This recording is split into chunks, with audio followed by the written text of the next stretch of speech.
Assalamualaikum warahmatullahi wabarakatuh. Halo anak-anakku kelas 4 SD Khadijah Wonorejo. Bagaimana kabar kalian?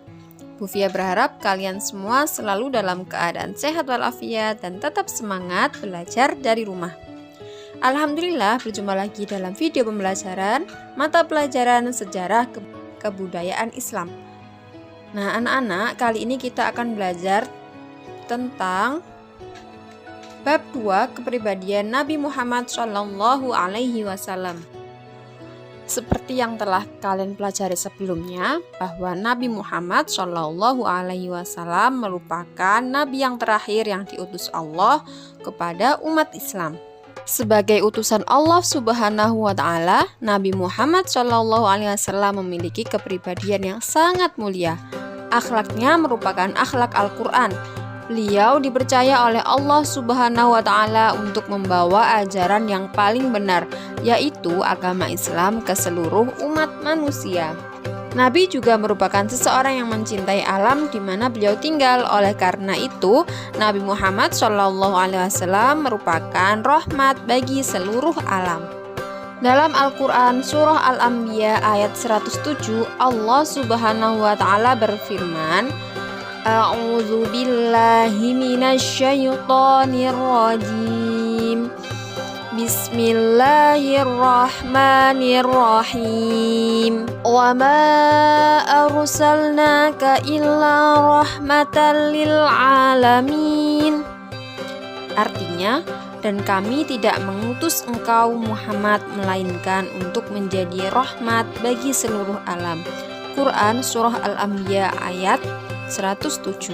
Pada ayat tersebut, Allah Subhanahu wa Ta'ala telah menyatakan dengan jelas bahwa Nabi Muhammad SAW diutus sebagai rahmat bagi seluruh alam. Nabi Muhammad merupakan Nabi yang terakhir yang diutus oleh Allah.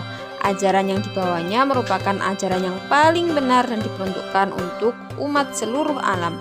Tidak terbatas untuk kaum Arab saja dan zaman Nabi Muhammad SAW saja, melainkan untuk seluruh umat di penjuru alam sepanjang masa hingga akhir zaman.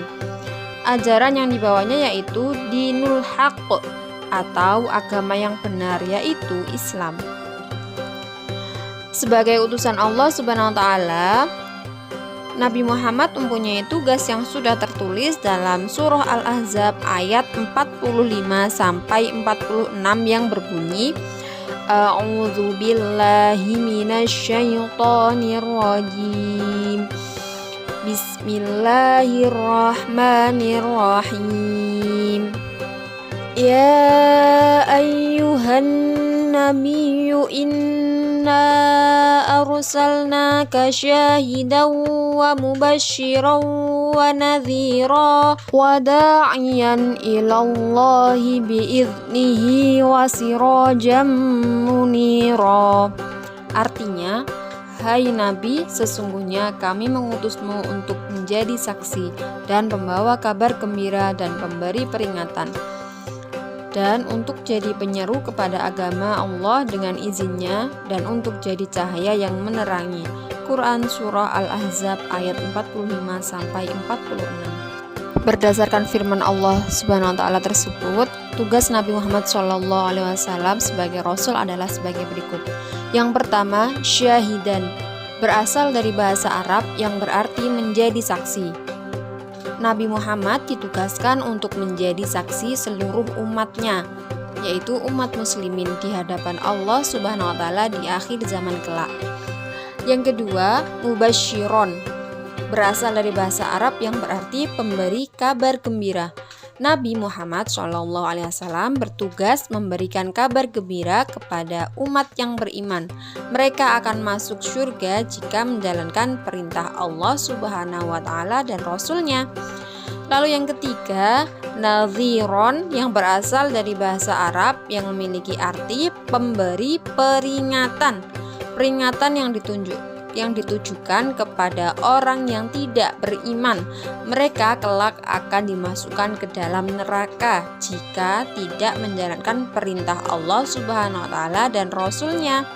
Lalu yang keempat, da'iyan ilallah, yang berasal dari bahasa Arab juga artinya penyeru kepada agama Allah Subhanahu wa Ta'ala. Tugas Nabi Muhammad SAW ialah menyeru seluruh umat manusia agar menyembah Allah Subhanahu wa Ta'ala. Lalu yang kelima, sirajam muniron, yang berasal dari bahasa Arab artinya cahaya yang menerangi. Tugas Nabi Muhammad ialah menerangi umat manusia yang hidup dalam kegelapan dengan ajaran Islam. Nabi Muhammad SAW tidak hanya diutus untuk penduduk Makkah dan bangsa Arab saja, melainkan beliau diutus Allah Subhanahu wa Ta'ala untuk seluruh umat manusia. Tugas Nabi Muhammad tidaklah mudah. Beliau mengerjakan tugasnya dengan penuh kesabaran, ketekunan, kesungguhan, dan keteguhan yang luar biasa. Beliau menyadari bahwa amanah Allah Subhanahu wa Ta'ala tersebut harus tersampaikan kepada seluruh umat manusia. Nabi Muhammad memiliki sifat-sifat yang mulia, yang diantaranya sebagai berikut. Yang pertama, siddiq. Siddiq berasal dari bahasa Arab yang berarti jujur dan benar. Setiap nabi dan rasul memiliki sifat yang jujur dan benar dalam setiap perbuatan, sehingga mustahil bagi Nabi Muhammad SAW bersifat kizib, yang berarti berdusta. Lalu yang kedua, amanah, yang berarti terpercaya. Semua nabi dan rasul memiliki sifat amanah. Jika suatu urusan diserahkan kepada Nabi Muhammad, niscaya orang-orang percaya bahwa urusan tersebut akan dilaksanakan dengan sebaik-baiknya. Bahkan sebelum diangkat menjadi nabi, Nabi Muhammad telah mendapat julukan Al-Amin oleh masyarakat Quraisy karena beliau selalu dapat dipercaya dan jujur dalam segala hal. Mustahil bagi Nabi Muhammad memiliki sifat khianat, yang berarti mengkhianati amanah yang dipercayakan kepadanya. Lalu yang keempat adalah tabligh, yang berarti menyampaikan. Setiap nabi dan rasul berkewajiban menyampaikan perintah dan larangan Allah Subhanahu wa Ta'ala.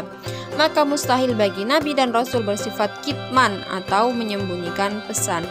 Lalu yang keempat adalah fatonah. Fatonah artinya bijaksana dan cerdas. Seluruh nabi dan rasul diutus Allah Subhanahu wa Ta'ala untuk memecahkan segala permasalahan yang dihadapi umatnya, sehingga para nabi dan rasul harus bijaksana dan cerdas dalam mengambil setiap keputusan yang dihadapinya. Mustahil bagi nabi dan rasul bersifat baladah atau bodoh. Nah, teman-teman, sifat-sifat tersebut di atas merupakan beberapa sifat mulia Nabi Muhammad SAW sebagai salah satu nabi dan rasul Allah. Dengan memiliki sifat-sifat tersebut, Nabi Muhammad mampu menyelesaikan tugasnya dalam menyebarkan ajaran Islam. Kini Islam semakin berkembang dan tersebar ke seluruh penjuru alam. Baiklah teman-teman, itu tadi adalah sekilas penjelasan tentang kepribadian Nabi Muhammad SAW. Untuk selanjutnya kita lanjutkan di video berikutnya ya teman-teman. Sampai di sini dulu, semoga bermanfaat. Kurang lebihnya Bu Fia mohon maaf. Wassalamualaikum warahmatullahi wabarakatuh. Terima kasih, tetap semangat.